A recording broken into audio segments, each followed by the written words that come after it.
नमस्कार सभी को। आज इस वीडियो में हम हमारी हिंदी की पाठ्य पुस्तक क्षितिज भाग 2 में सूर्यकांत त्रिपाठी निराला जी द्वारा रचित कविता उत्साह के बारे में पढ़ेंगे। कविता से पहले कवि परिचय। सूर्यकांत त्रिपाठी निराला का जन्म बंगाल के महिषादल में सन 1899 में हुआ। वे मूलतः गढ़ाकोला, जिला उन्नाव, उत्तर प्रदेश के निवासी थे। निराला की औपचारिक शिक्षा 9वीं तक महिषादल में ही हुई। उन्होंने स्वाध्याय अर्थात अपने आप से ही संस्कृत, बांग्ला और अंग्रेजी का ज्ञान अर्जित किया।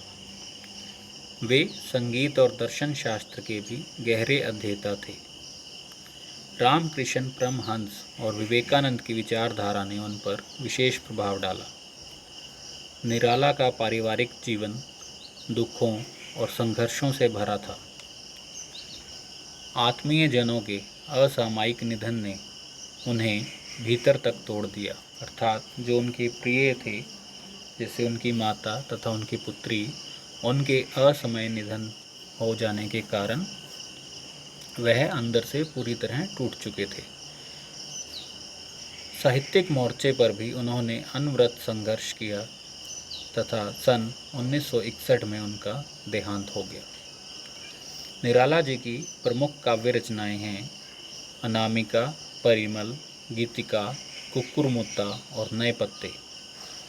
उपन्यास, कहानी, आलोचना और निबंध लेखन में भी उनकी ख्याति अविस्मरणीय है। निराला रचनावली के 8 खंडों में उनका संपूर्ण साहित्य प्रकाशित है। निराला विस्तृत सरोकारों के कवि हैं। दार्शनिकता, विद्रोह, क्रांति, प्रेम की तरलता और प्रकृति का विराट तथा उदात्त चित्र उनकी रचनाओं में उपस्थित है। उनके विद्रोही स्वभाव ने कविता के भाव जगत और शिल्प जगत में नए प्रयोगों को संभव किया। छायावादी रचनाकारों में उन्होंने सबसे पहले मुक्त छंद का प्रयोग किया। शोषित, उपेक्षित, पीड़ित और प्रताड़ित जन के प्रति उनकी कविता में जहाँ गहरी सहानुभूति का भाव मिलता है, वहीं शोषक वर्ग और सत्ता के प्रति प्रचंड प्रतिकार का भाव भी। यह कवि परिचय निराला जी का। अब उत्साह कविता के विषय में थोड़ी सी जानकारी। उत्साह एक आह्वान गीत है। आह्वान अर्थात पुकारने वाला, संबोधित करने वाला, जो बादल को संबोधित है। बादल निराला का प्रिय विषय रहा है, अर्थात निराला जी ने अपनी अनेक रचनाओं में बादल के विषय में या बादल को संबोधित करते हुए अनेक कविताएं रची हैं। कविता में बादल एक तरफ पीड़ित प्यासे जन की आकांक्षा को पूरा करने वाला है, तो दूसरी तरफ वही बादल नई कल्पना और नए अंकुर के लिए विध्वंस, विप्लव और क्रांति चेतना को संभव करने वाला भी है। कवि जीवन को व्यापक और समग्र दृष्टि से देखता है। कविता में ललित कल्पना और क्रांति चेतना दोनों हैं। सामाजिक क्रांति या बदलाव में साहित्य की भूमिका महत्वपूर्ण रही है। निराला इसे नवजीवन और नूतन कविता के संदर्भों में देखते हैं। तो आइए शुरू करते हैं हमारी कविता उत्साह।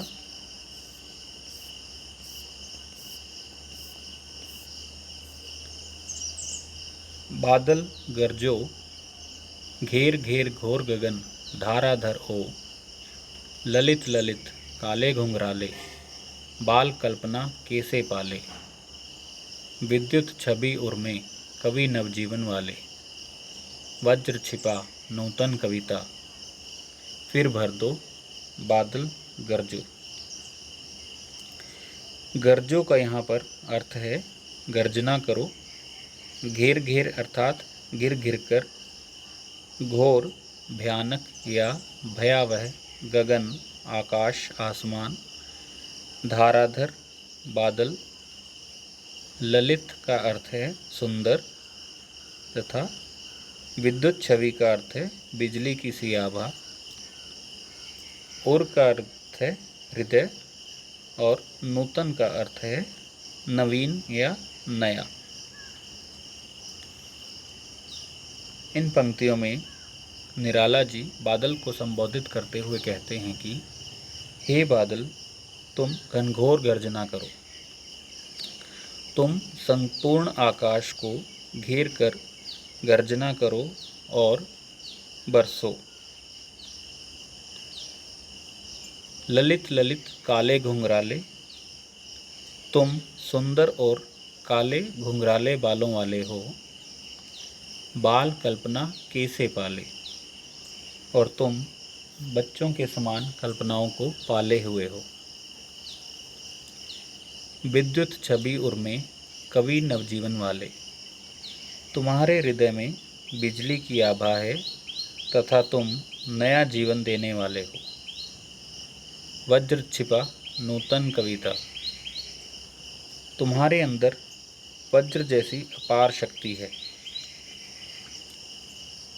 तुम इस संसार में नई चेतना भर दो। हे बादल, तुम घनघोर गर्जना करो और जन चेतना में विप्लव और क्रांति को जन्म दो। विप्लव का अर्थ है उपद्रव, या जिससे लोगों में एक तरह का उत्साह आए अपने कार्यों के प्रति। दूसरा पद्यांश है विकल विकल उन्मन थे उन्मन, विश्व के निदाघ के सकल जन, आए अज्ञात दिशा से अनंत के घन, तप्त धरा जल से फिर शीतल कर दो, बादल गरजो।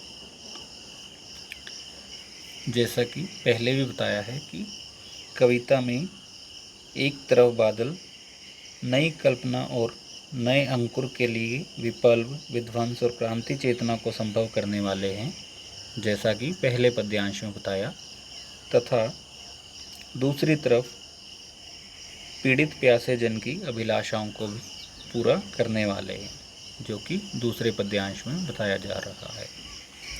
विकल का अर्थ है परेशान, उन्मन अनमनेपन का भाव, निदाघ का अर्थ है गर्मी, सकल संपूर्ण, अज्ञात जिसका पता ना हो, अनंत जिसका अंत ना हो, आकाश,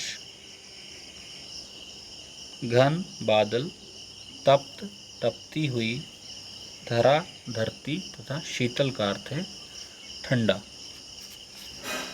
अर्थात इन पंक्तियों में निराला जी कहते हैं कि हे बादल, तुम इतना बरसो तथा इतना गरजो कि गर्मी से संपूर्ण विश्व के जन जो निरंतर बढ़ती हुई गर्मी से परेशान हैं, उदासीन हैं, वह सब शीतलता का अनुभव करें। आए अज्ञात दिशा से अनंत के घन, तप्त धरा जल से फिर शीतल कर दो। ऐसे समय में तुम आकाश में अज्ञात दिशाओं से आकर और तपती धरा को बरस कर अपने शीतल जल से शीतल कर दो। हे बादल, तुम इतना बरसो जिससे कि पीड़ित जन सामान्य अर्थात सामान्य जन को सुख का अनुभव हो। तो यह थी हमारी कविता उत्साह।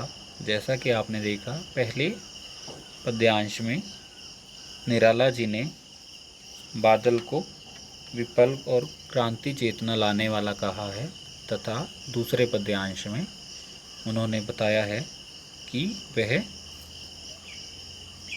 आम जन की इच्छा पूरे करने वाले हैं, अर्थात तेज गर्मी में लोगों की परेशानियों को दूर करने वाले। धन्यवाद।